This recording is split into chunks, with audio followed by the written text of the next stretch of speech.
Welcome to Vskills YouTube channel. In this video, you will learn about the top interview questions for Ymax 4G. So, let's get started. Question number 1. What do you understand by Ymax technology? The answer is, Ymax technology is an IP-based, wireless broadband access innovation that gives performance related to 802.11 per Wi-Fi networks with the coverage and QoS, quality of service, of cellular networks. Also, Ymax is an acronym signifying Worldwide Interoperability for Microwave Access, WiMax. Question number 2. Explain base station in Ymax system. The answer is, the central radio receiver or transmitter is installed by the service provider to air Ymax signals. These communications are typically installed on towers or high buildings. Cellular networks are based on the theory of cells, a reasonable division of geographical region. Each cell has designated a frequency and is accepted by a base station. The base station includes a receiver, transmitter, and control unit. Tangent base stations practice various frequencies to bypass crosstalk. Question number 3. Describe the open systems interconnection model of communication. The answer is, in the OSI, Open Systems Interconnection form of communication, the Media Access Control Panel is one of two sublayers of the Data Link Control Layer and is regarded with experiencing the physical attachment to the network between various computers. Each computer has its personal MAC address. Ethernet is an illustration of a protocol that operates at the Media Access Control Layer level. Question number 4. What does Ymax sustain for encryption? The answer is, Ymax supports Advanced Encryption Standard and the Triple Data Encryption Standard. Question number 5. Define Ymax MAC layer. The answer is, the Ymax MAC layer is essentially an adaptation layer among the physical layer and the upper layers in the whole stack. The MAC layer has been improved to give the functionality needed for a point-to-multipoint arrangement. Also, the MAC layer is able to give support for the various physical layers required for the different flavors of Ymax that are in use. Question number 6. How fast is 4G in comparison to 3G? The answer is, today, Ymax providers are endeavoring contracts that show download speeds of within 2 megabits per second and 6 Mbps, with top speeds of 10 Mbps and more extended. Question number 7. What do you understand by jitter? The answer is, in the connection of computer networks and, in the case of the Ymax system, jitter is a measurement of the variability over terms of the packet latency beyond a network. A network with consistent latency has no variation and therefore, no jitter. Though, as the levels of data are continually varying, it uses a variable quantity of time for a packet to reach its target. Packet jitter is shown as an average deviation from the network mean latency. Question number 8. What are the major elements of the Ymax network architecture? The answer is, the elements, or we can say areas, of the Ymax network architecture are 1. Remote or mobile stations. These are the user equipment that can be mobile or fixed and be located in the assumptions of the user. 2. Access service network. This is the section of the Ymax network that builds the radio access network at the point, and it contains one or more base stations and one or more ASN gateways. 3. Connectivity service network. This section of the Ymax network gives the IP connectivity and every IP core network works. It is what may be described as the central network in cellular parlance. Question number 9. Which modulation schemes are encouraged by Ymax?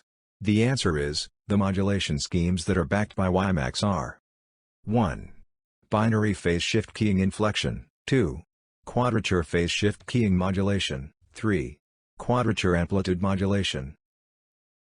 Question number 10. What do you mean by multi-link dial-up?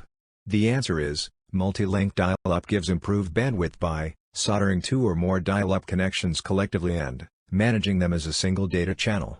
Also, it needs phone lines, two or more modems, and dial-up accounts, also, an ISP that promotes multi-link, and of course any line, and data prices are also doubled. Question number 11. Is Ymax secure or not?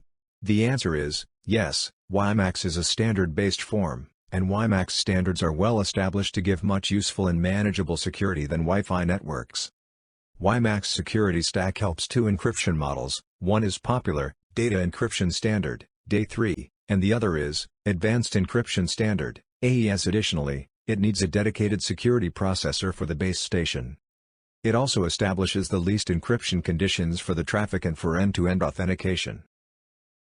Question number 12. What do you understand by the WiMax gateway? The answer is, it is a standalone indoor appliance that is installed in a good reception space. It actions as a Wi-Fi access time for other things like VoIP handset, home PC, etc. Also, WiMax operators usually give this gateway project or subscriber unit which interfaces with the base station and gives Wi-Fi access within home or office for devices such as laptops, smartphones. Question number 13. Tell us about the DSL rings. The answer is, DSLR, DSL rings or bonded DSL rings is a ring topology that practices DSL technology over living copper telephone wires to give data rates of up to 400 megabits per second. Question number 14. What frequencies are used by WiMax networks? The answer is, standards does not define any uniform global licensed spectrum for WiMax. However, the WiMax forum has published 3 licensed spectrum profiles, 2.3 GHz, 2.5 GHz and 3.5 GHz, in an effort to drive standardization and decrease cost.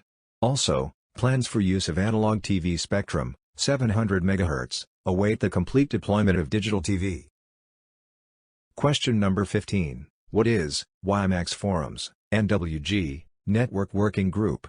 The answer is, the WiMax Forums, NWG, Network Working Group, is accountable for producing the end-to-end network demands, architecture, and etiquettes for WiMax, using IEEE 802.16e, 2005 as the air interface. Question number 16. What do you understand by base station, BS? The answer is, the BS is accountable for rendering the air interface to the MIS. Additional purposes that may be a portion of the BS are micromobility management purposes, like handoff triggering and tunnel demonstration, COS policy enforcement, session management, radio resource management, DHCP, key management, and multicast group management, etc. Question number 17. State some functions of the mesh architecture. The answer is, mesh architecture catches the great security envisioned by the initial Internet pioneers. Mesh probably offers benefits to the service provider involving negating the demand for a separate backhaul network and reliability. The safety function of the mesh network is important in that, if one node crashes, backhaul traffic could be routed around that failed node, reducing the service division to only those subscribers undeviatingly served by that abandoned base station. Question number 18. What are the key attributes that should be focused on while evaluating WiMax devices?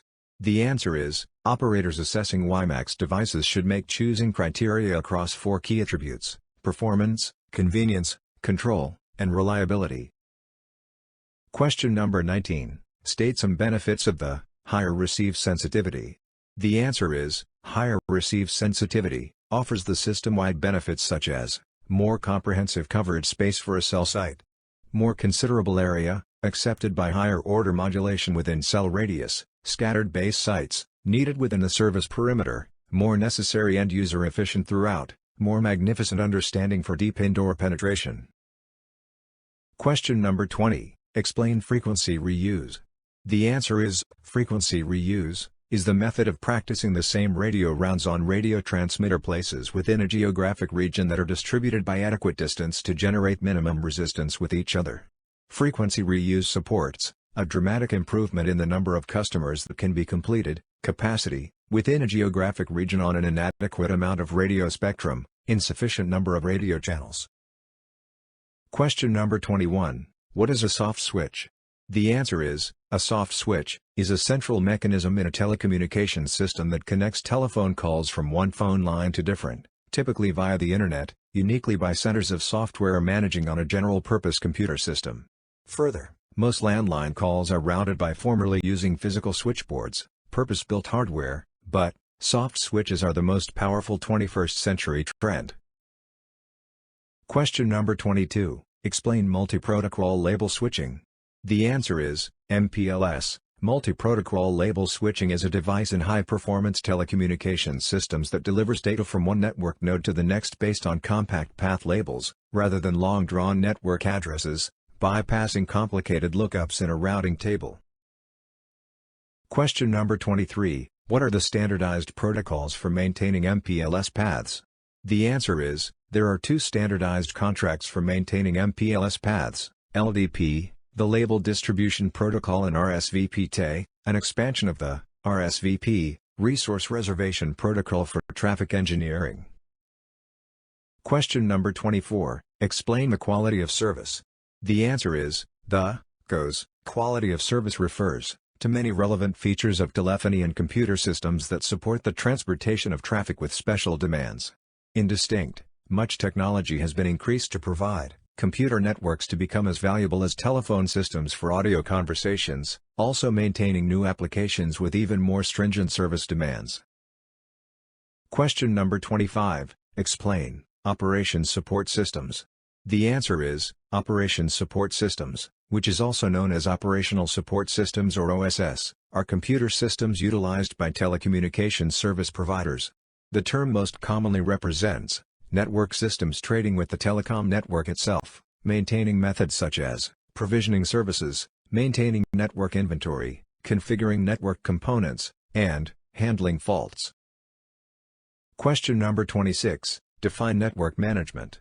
The answer is, network management pertains to the methods, activities, methods, and devices that concern the administration, maintenance, operation, and provisioning of network systems. Question number 27, what is the difference between TDM and FDM in WiMax? The answer is, TDM is applied in PCM transmission to get T1 at the rate of 1.544 megabits per second, whereas FDM is exercised in satellite, radio, HF, and additional wireless technologies. Both TDM and FDM are applied in GSM cellular technology. Question number 28, name 4-layer model of TMN applicable within an OSS.